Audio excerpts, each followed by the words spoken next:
Hello guys, Meena's કિચનમાં તમારું સ્વાગત છે। આજે આપણે ચીઝવાળી ફ્રેન્કી બનાવવાના છીએ। સૌથી પહેલાં આપણે બટાકા બોઇલ કરવા મૂકી દઈએ। બોઇલ થઈ જાય ત્યાં સુધીમાં રોટલીનો લોટ બાંધીશું।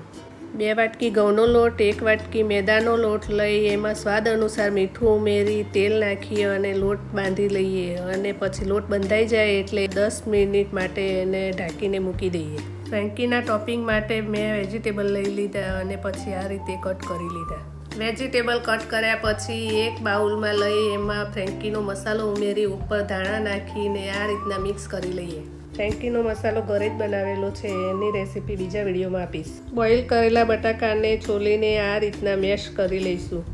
ગેસ ચાલુ કરી એની ઉપર કઢાઈ મૂકી 1 પરી તેલ નાખી એમાં લીલું મરચું, લસણ અને આદું નાખી એમાં ફ્રેન્કીનો મસાલો ઉમેરી મિક્સ કરી લેવું। પછી બટાકા ઉમેરી દેવા।